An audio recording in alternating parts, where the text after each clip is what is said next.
Hey y'all, Lotakune here. I want to dedicate today's video to talking about Winter Spotlight, the latest endeavor in modern Roblox events. Just like a chill little review talking about general thoughts regarding everything within the event. I know I'm long overdue to actually share my opinions on these 2024 events. Eventually, I am going to compile a lot of my feelings and whatnot into big comprehensive videos regarding the first two 2024 events, the Hunt and the Classic, which I've had the most disappointment with. But for now, take this as a little appetizer for when I eventually do make those long reviews. How do I put this lightly? Winter Spotlight, for me, is probably the most prominent example of why I don't really want to review events past the Classic, as after that point I've long lost the compulsion to feel any sort of strong emotion against them.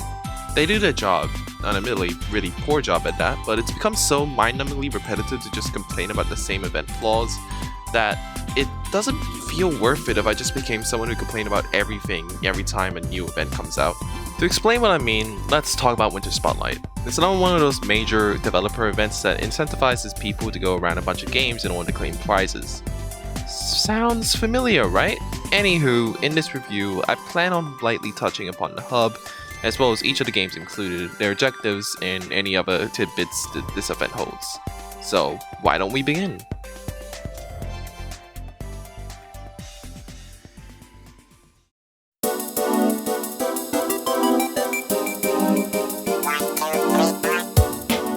Winter Spotlight advertises itself as a celebration of the winter season where Roblox highlights and showcases 24 different hand-picked games, which house objectives that players must complete in order to earn a collectible currency which then they can use to redeem some festive catalog items to wear.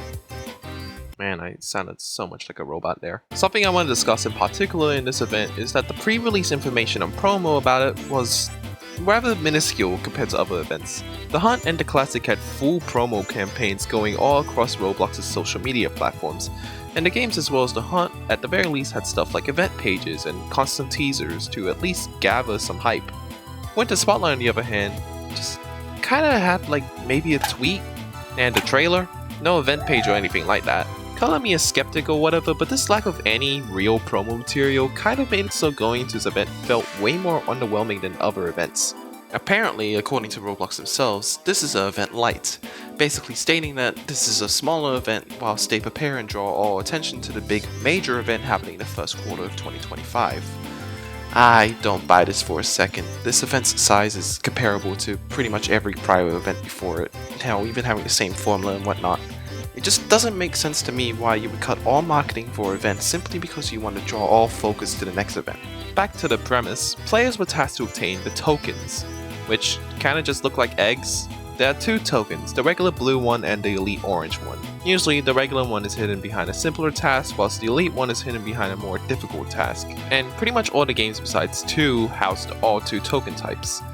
It's kinda just like a rehash of the Hunt, but with now an additional badge to collect in each game. Nothing really majorly different. I don't enjoy this formula, to put it bluntly. It just leads to everything feeling like a repetitive chore. Anyway, the event fully began with the hub and the game objectives releasing on December 17th, with an end date of January 2nd of 2025, which is a pretty fair length for basically committing to 24 games, a lot more fair than the Classic's 1 week, so yeah, it's a pretty sizable length. Anywho, let's move on to the next main topic.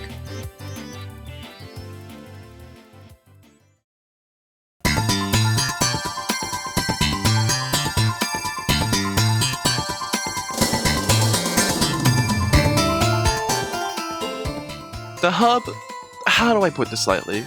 The hub exemplifies how basically any hub since the Classic, in my opinion, has been declining in quality gradually. The Classic had an extremely well-made hub, with loads of different things to do. The games, while it did carry a couple of activities, lacked the theming or expansiveness that the Classic hub had. And I know what I'm gonna say could be considered popular opinion considering I mostly see praise about this one, but the Hunt to me felt really shoddily put together. Anything basically outside the mansion had this lack of detail or attention that really just ruined the atmosphere to me. The maze environment felt cheap to me, the outside of the mansion had some very easy to spot out of bounds areas, which just kinda made the map look more uglier to me, and it's just this distinct lack of quality that puts a sour taste in my mouth before even the eventual disappointment the Hunt's poor concept hit me. The Winter Spotlight hub in this case is probably the worst hub so far. Don't get me wrong, some part of the hubs are pretty cool, like the ice skating's pretty neat when it's off bugging out.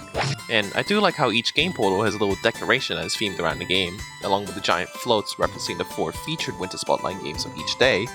But it's the stuff like how low quality these building textures are, almost like they're supposed to be seen from afar but not just placing clear line of sight of the player around the batteries of the hub, or how weirdly anticlimactic these grind rails feel when you go on them, or even just some small nitpicks like how these tables and campfires in the initial spawn have 0 collision.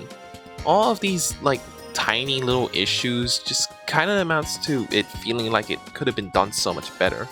And Roblox has done better, clear example with the Classic, but even with other events people quickly dismiss, like EggCon 2019, had a very enjoyable hub, even more so than the Classic in my opinion. I get that most of these are probably just quick hire jobs, but I don't see why a billion-dollar corporation like Roblox can't just keep hiring people to produce Classic level quality hubs, because it doesn't fit with the overall event. Anywho, the hub follows pretty much the same layout as the Hunt's hub. There's a big ring of portals to take you to the participating games, and the hub's main purpose is to facilitate the awarding of prizes after claiming tokens, pretty much every other hub. I'll get into the prizes later, but I feel like the way this event goes about awarding prizes feels so mundane.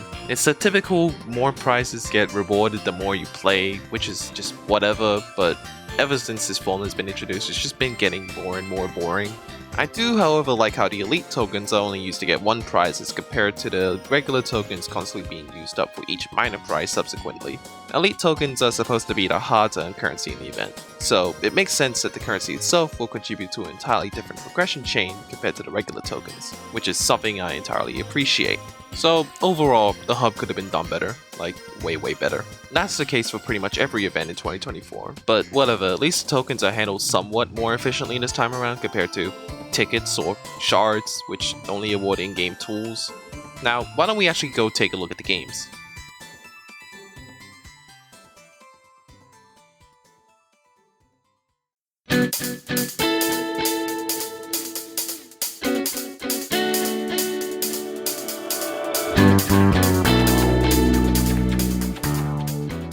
"24 games participate in this event. That's a lot. I'll quickly be explaining each objective for the regular token, as well as the elite token if applicable, then quickly give an opinion. There's 2 games in particular that don't feature elite token.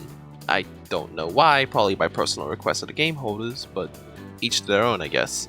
Starting in alphabetical order, a Dusty Trip's regular token had you play an especially made winter game mode where you drove through a wintry forest, and with each 1k milestone you face off against a boss, until eventually you make it to 3k miles and fight Krampus. That is clearly the Grinch. Each boss is particularly well designed in terms of what moves they pull off, and are fairly balanced to be a pretty breezy experience, even when playing solo. The only thing I could have wished for is maybe a little more variation in the attack pattern of each boss, as they kinda just cycle throughout the same moves in the same order, making the whole fight feel kinda boring as it goes on.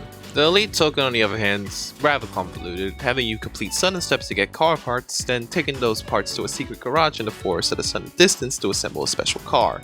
It was kinda drawn out, some steps require you to backtrack going back to 1k miles after beating Krampus, but overall it was fine. This is a pretty okay start to the event in my opinion. It wasn't too hard nor too easy. Bed Wars had you participate in a special team survival game mode where you had to coordinate with your assigned teammates in 3 minigame rounds in order to reach the top of a winter mountain. The regular token first had you participate in at least 5 of these minigame rounds, meaning likely that you had to requeue a bunch of times to finish it. The elite token has you reach the top of the mountain. You don't even have to fight the boss the game puts at the top or anything like that. Just a simple climb.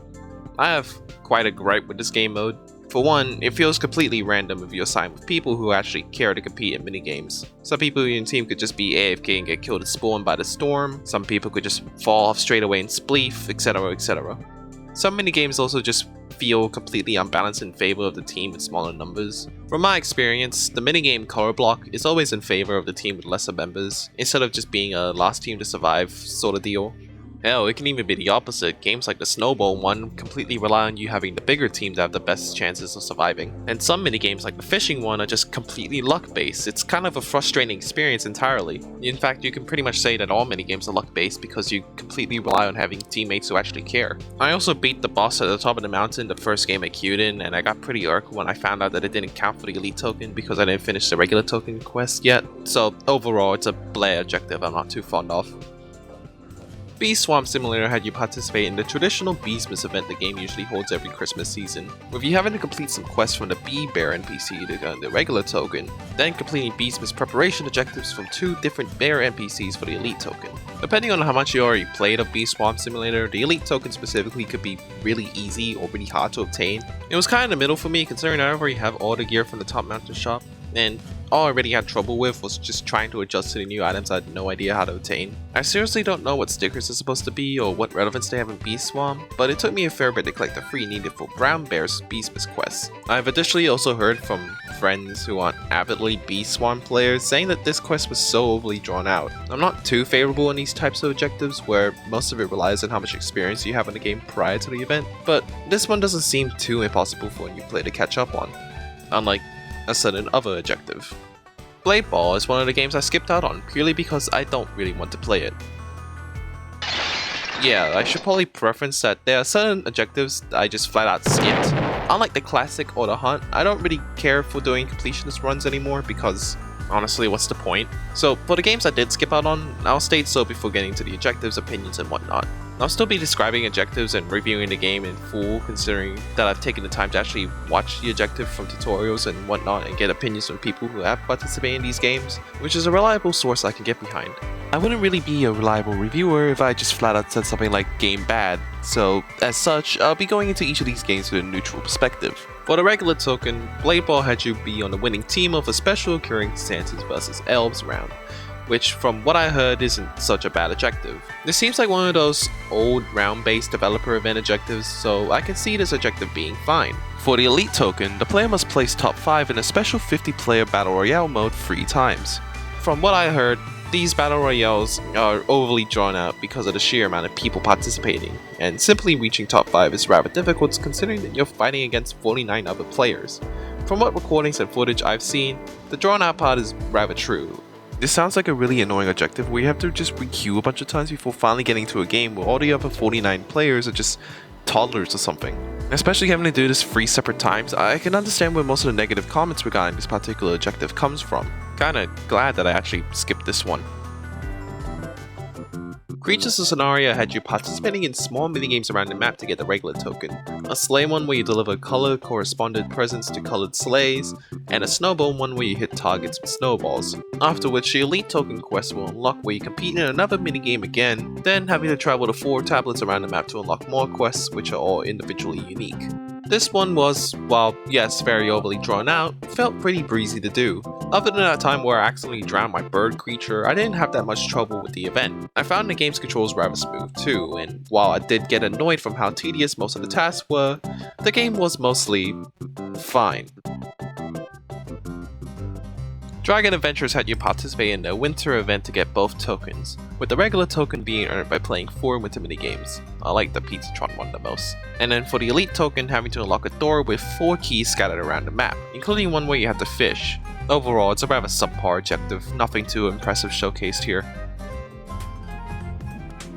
Dress to Impress, the Queso game, had you do this weird chapter storyline side game that branches off from the main game via this teleporter. Thank goodness, I would have been slaughtered by those sorority girls playing this game 24/7. As a quick recap, the first chapter had you wrap presents and do this weird candy obstacle course thing.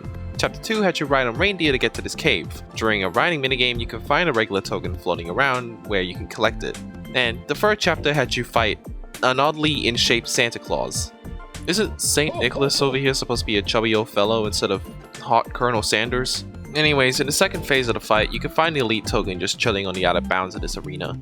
Overall, it's a okay objective with a pretty alright gameplay experience attached. I find it rather comical that for every time Dress to Impress appeared in a Roblox event, its objectives had nothing to do with the main game, often branching out into different genres. Driving Empire had you participate in 5 races for the regular token, so just play the game. After that, you have to find 10 giant cookies littered around the map to claim the Elite token.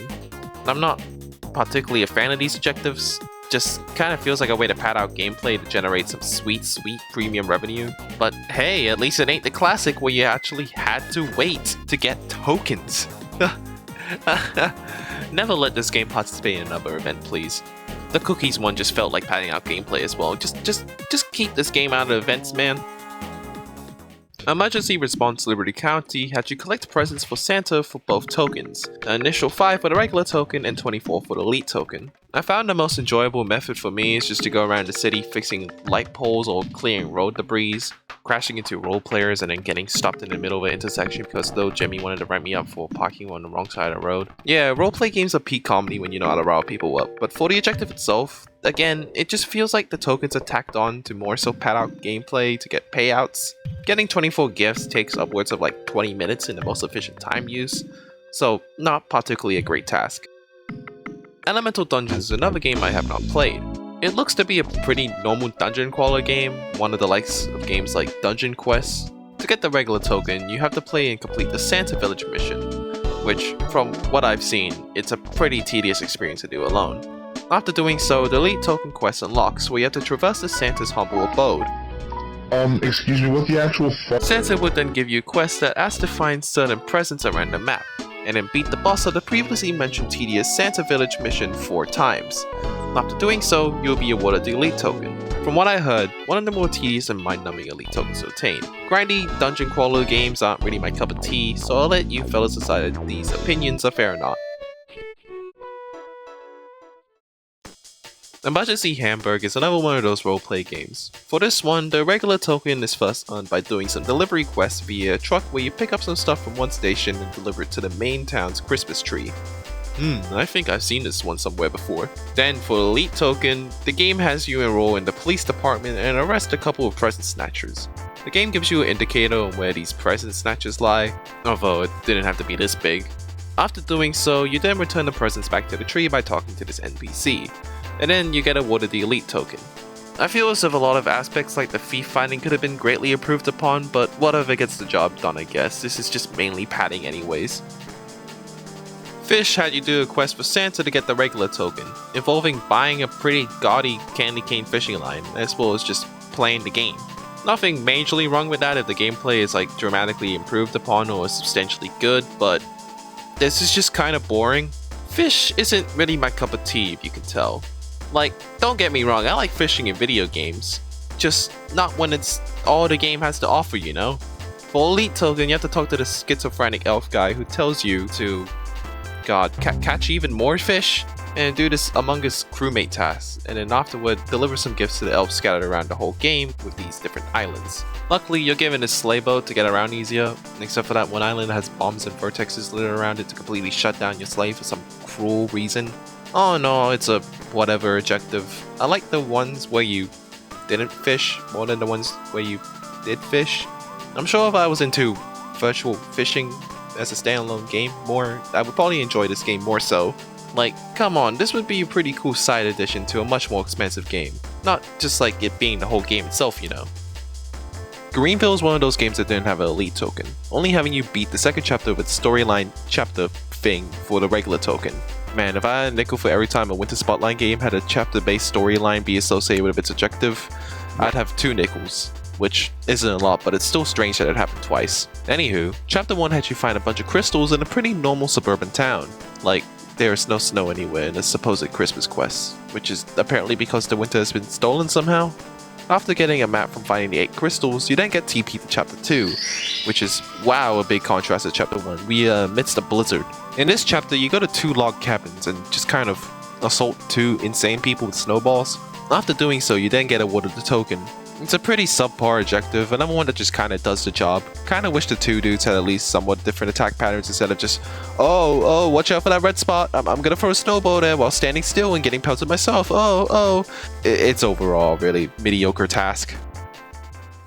Hero Battlegrounds first had you do one of 3 objectives to get the regular token, either killing 10 people, holding onto a present in a special tag game mode for 10 seconds straight, or staying in a circle in a special King of the Hill game mode. All of these objectives are pretty straightforward in nature and are moderately easy to accomplish. To get the elite token, you must compete in all 3 minigames featured on the blackboard near Santa's whereabouts, which all appear on the map periodically based on the timer found on the blackboard. All of these minigames are pretty straightforward too, and most people will probably know what to do when these show up. This game probably has the most well-made objective in this event so far. The developers really put a lot of work into the Christmas objectives to make it feel really unique, which is elevated even more from just having a pretty cool base game. I'm not really that big into battleground games, nor am I really a well-versed fan of My Hero Academia, but the sheer quality put into this game's overall combat system is something to be talked about, because this game just breathes energizing fun. Overall, probably my favorite in this event. NFL Universe Football. Crazy how the official NFL is being sponsored in a Roblox event. Again, it's yet another game I didn't play. I don't know how American football works. Like, come on, do you really expect me to actually understand a game like this? The last time I did play an NFL game in a Roblox event, I was so disorientated because of how weird the rules are. Anywho, for the regular token, you have to block players 15 times. I don't know what blocking entails specifically, blocking the ball perhaps, which is just another case of play the game, and from what I heard, this is another really annoyingly overdrawn task. Anywho, after getting the regular token, the elite token quest unlocks, where the game states that you have to gain 15 yards? Yards? Like a lawn? It's another tedious quest from what I heard, so take that as what you will, NFL fans. Let's go! I've been avoiding this game for as long as I can. How'd you fill out a Christmas skill tree? An extremely grindy skill tree. The regular token you get pretty early on, whilst the elite token takes a ton more time to get. Another one to fill out the pockets of developers. Kind of on par with Preston if I do say so myself. And because of this objective, my account is forever branded with the badges that spell out Pets Go. Oh dear. Anywho, it's a really bad task overall that I do not like. It has pretty much all the flaws of any game in this event and whatever, so moving on. Rivals had you initially compete in duels and kill 15 people to get the regular token, whilst the elite token had you queue into free-for-all matches and kill a total of 100 people. Both of these tasks don't really take that long to complete, and I found myself actually liking the fluid gameplay of Rivals a lot. At most, you'll probably need to only queue into like 4 matches of duels and a couple of games of free-for-all to earn these tokens. Granted, if the person you're dueling doesn't rage quit, I sincerely apologize to whoever I made angry whilst playing beginner 1v1 duels. Anywho, Rivals is a pretty good game in this event. Makes sense as it was developed by the developers behind my modern event messiah, Super Golf. Royal High had you play in a special winter mode where you had to snowboard down a mountain collecting snowflakes. You had to collect an initial amount of 150 snowflakes, which branch off into different twists and turns to earn yourself the regular token, and after doing so, a 25-minute timer gets enabled and you have to quickly collect an additional 95 snowflakes afterward on the same mountain to get the elite token. This objective isn't really difficult, 25 minutes is more than enough to get all the snowflakes on the mountain. And even when faced with a turn that you can't climb up since your snowboard abides by some weird law of gravity that has it so glue is permanently stuck onto its bottom when jumping, you could just unequip the snowboard and walk up the turns. Overall, it's a pretty mediocre objective. Royal High isn't really a game I know too much about, but this seems kinda on par with every other event this game participated in. Sonic Speed Simulator had you collect 1000 rings scattered around the first area of the game for the regular token. And then for the elite token, the player had to go and collect 100 presents scattered around the map and then bring them to the Christmas tree near spawn. The first objective feels like they just ran out of time to actually make a Christmas related objective and decided to just make the player collect rings. A pretty integral part of any Sonic game, mind you. But here, it kinda just serves as pointless padding. The elite token is also handled in a way to extend as much playtime as possible, as you can only collect 5 presents at most, meaning that you have to go back and forth from collecting presents to the Christmas tree, and it all just kinda feels like a chore. Whatever, it's a similar game, and hey, at least it takes less time than a normal run of Eggman Land and Unleashed, so that's cool, I guess. Why are you here again? Toilet Tower Defense had you play a new Christmas map, with the regular token being to just simply beat it, and the elite token having you beat it with only 2 towers equipped. These 2 tokens be obtainable in any difficulty and even earned in one match. This is pretty easy if you already own the retro toilet tower from the classic event, as 4 of them are pretty much able to just demolish the ball. Wait. I refuse to talk about this game in a serious light. This is a tower defense game about Skibbity Toilet. What is it doing in an official Roblox event? This is a regular occurrence too. It's appeared in the Hunt and the Classic. Who's curating these games?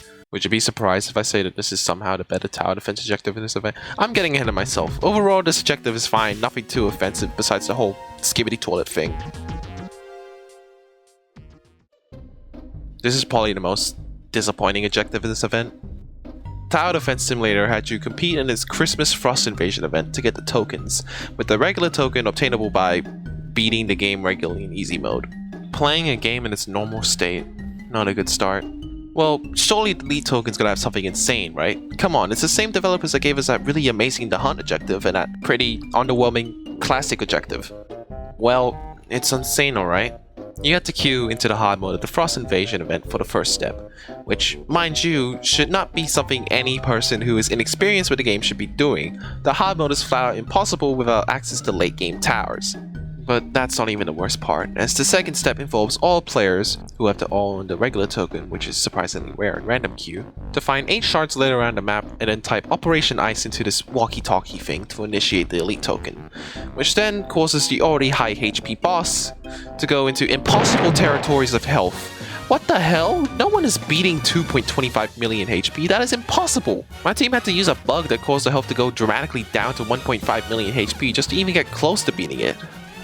I don't know what the developers were thinking about making an objective like this. I know quests like Bee Swarm Simulator were already dependent on the player having at least some sort of prior experience to have an easier time, but this game specifically, you have to at minimum already be experienced at the game to even attempt an elite token. Ridiculous. A downright enraging objective.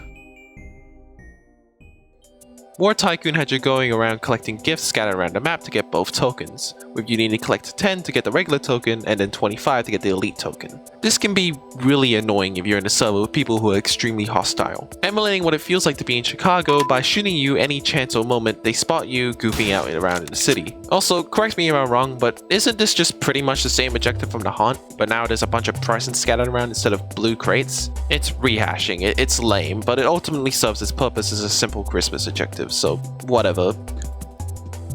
Warrior Cats first had you load into the Frozen Forest, where the game prompts you to pick a clan to join, where then you can initiate the quest for the tokens, where you gain prey points for your clan by hunting for small critters. You have to collect 3 prey points to get the regular token, and then collect 20 points total for the elite token. You hunt prey by first gaining a scent of the critter, which is marked by these glowing markers on the ground, and then they lead you to a critter via a trail. The critter hunting is very well embedded to the gameplay, and the only real complaint I have is the sheer amount of roaches that keep stealing my goddamn critters whenever I'm about to catch one. The objective is fine, it does its purpose well, and it feels very much fresh compared to the onslaught of boring or disappointing objectives we looked at beforehand. Finally, Welcome to Bloxburg is the other game that only includes a regular token, with no elite token whatsoever. To get the Bloxburg token, you simply just have to fill up this bar in the event menu, which you can do by shoveling snow off people's lawns or doing minigames in the event area in town. This doesn't really take long to do, but it does feel like another one of those objectives where the developers just slid into their already existing in-game event, but whatever, the objective is fine. Quite happy that this is the thing that we're ending it off on. I'd much rather have something be fine than just be straight up bad.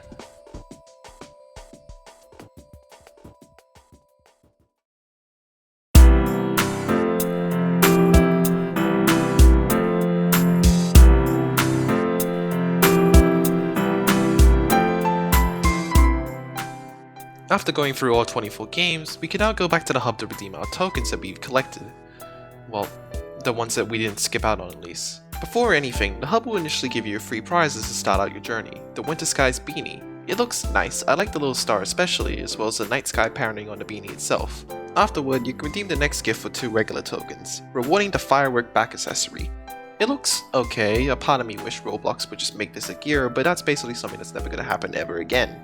So for what we got, it's a fine back accessory. Redeeming 3 regular tokens for the next gift will award the toasty marshmallow earmuffs, which, while it is a bit elaborate, I still think it's a pretty good design for a headphone accessory. I especially like the reindeer antlers.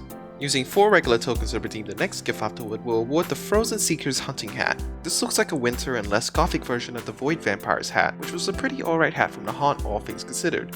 The Frozen Seeker's hunting hat, on the other hand, feels a bit lacking, if that makes sense. Whereas all the other hats have some sort of cool design element, this one just kinda looks cool. There's nothing wrong with that, it just kinda falls short in uniqueness compared to the other rewards, you know? Next, redeeming 5 regular tokens will award you with the Snowy Adventure Cape, which is a pretty stylish cape. I actually really like the design of it a lot. Finally, for the regular tokens, redeeming 6 regular tokens afterward will award you with the Snow Dragon.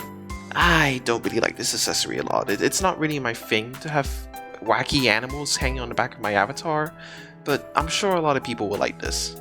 Now for the elite tokens, which only have one connecting prize awarded for redeeming 18 of them, which awards you with the elite Holograph as well as a matching clothing set. Surprisingly really amazing item and cool callback to the Raft series of hats. While this time around it is definitely more stylized, I can't help but say that this hat is probably one of the best prizes we got in this year as a whole. A really good way to end it. Oh yeah, There's also these 2 accessories that got awarded after the community reached a certain quota to do with regular tokens and redeemed elite gifts. They're okay. I think the crown looks a little bit weird, but I like the hot chocolate drink a fair bit. There's also this necklace thing given out on New Year's Day too, which is a nice gesture, but in all honesty, it kinda just feels like an afterthought. Can't really complain about a free item with no objective really. Anywho, additionally all of these gift redeemed items have a frosted variant, which are either purchaseable individually with varying prices or purchaseable in a pack with a fixed price. These don't differ from the regular prices too much, but it's a cool bonus if you have the money. Some notable ones I'd like to point out are the Elite Charlie Raff looking especially really clean, and Deluxe Horizon Beanie coming packaged with a cool classic shirt piece. Additionally, you could have gotten those frosted items for free if you owned this 19k Snowman package that was released a couple days before the event. I should probably talk about this. The Icy Snowman is a package that was released on December 13th, about 5 days before the event began. Roblox usually releases high-value packages before a major event begins, with the Deathwalker for the Hunt for example, another one being those 2 golden packages with this really ugly Valkyrie helm, which all give the incentive of giving premium variants of the event prices for free, basically spending way more than you need to if being honest. The Icy Snowman follows the same suit, being priced at around 19k and giving all frosted items for free as a bonus for owning the package. The package is very strangely designed, like, first off, why does it not have a head? It just looks really weird being basically floating buttons in a carrot. Additionally, the body is made up of lies, as like the package is just using 3D clothing to give it a snowy appearance, while in actuality, the actual body parts are just a bunch of twigs. So yeah, this package wasn't really popular. Speaking of overpricing things, this event also has limited time sale items running alongside the event. Nothing really noteworthy. I'll say the free blue limited items being retextures of some cool hats is really neat. I actually feel somewhat worth the high pricing they were initially sold for. I kinda wish that I got the snowflake bow tie for 1k before it went limited because honestly it looks really clean, and you know, I just really like the bow tie mesh. The Amber Guardia is also pretty nice. It's the only item I actually managed to buy during the event, and the Snow Globe hat is also pretty sick too, as it references the 2014 Winter Games Lodge. Finally, the last thing to talk about in terms of prices is, the launcher items. I don't know why this is a trend with every event nowadays. Launcher items used to be a special thing, being introduced back in EggCon 2015 with the Admin Egg of Mischief, and it was cool to bring it back every once in a while when, you know, it wasn't in every event. The Hunt only had a Star Creator launcher item, which wasn't really bad, but then it went up to free launcher items again with the Classic, which granted was fine since the launcher items looked at the very least unique from one another. But then the games had 5 retextured 3D clothing shirts, and the Hunt had 3 retextured pumpkins, and now we have free snowboarding masks?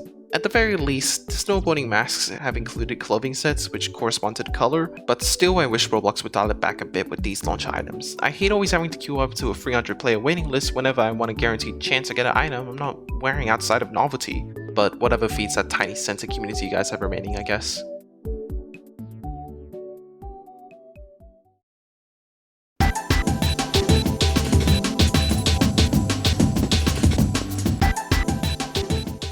Well, that's all I really have to talk about. It's another typical 2024 event, right? Disappointing, average. Ultimately though, it's whatever. The redeeming quality about this event from my perspective is the prizes, but that can only really carry an event so far. Ultimately, the main flaw of the event is the unfun event formula that invites laziness and serial creativity to the event developers. Because there is less focus and more game variety, there isn't really an incentive to put effort into something when, well, it's just going to end up as another brick in a badly painted, badly structured wall. The reason I don't really want to talk about these events outside of maybe like the first 2 is because, well, this formula isn't fun to talk about. I can write as many quips and whatnot, but I don't feel anything other than disappointment when talking about an event like this. The formula, hub, game objectives that range from fine at best to horrendously designed at worst. It's all just something that ultimately, as much as the community is against it, will surely remain for the future events throughout. After the Classic, all my strong emotions that have to do with my anger and outrage towards this new generation events basically just died down, since it just became sad and tiring to always complain about something instead of, you know, sticking with silent disappointment and trying to find some joy in a bad event. With all that said, Winter Spotlight isn't the worst event we've seen. There's definitely worse. Like, hell, even the Haunt made me realize that there's a new load that I've never seen before with this new generation events. I go as far to say that Winter Spotlight isn't even the worst Christmas event Roblox has held. Maybe not the highest bar to surpass, but hey, It's a bar, right? All in all, this will likely be the last Modern Age event I'll be talking about until the eventual The Haunt and the Classic retrospectives, which I'm planning on giving my all and talking about my deepest dislikes with this formula that I grew so numb on. This event for me personally gets a 2.2 out of 10. Well, this was certainly not a really jolly late Christmas special, but hey, if you agree or disagree with anything I said in this video, then I'm willing to hear some discussions in the comments below. If you enjoyed this video, then maybe even consider liking it, and hey, if you're interested in my content, maybe subscribe too. I'm trying to get back to doing content that isn't just retrospectives, so I'm hoping for this review to lead as a bridge back into regular Roblox content. With that said, I'll see you all next time. Happy late New Year's, folks!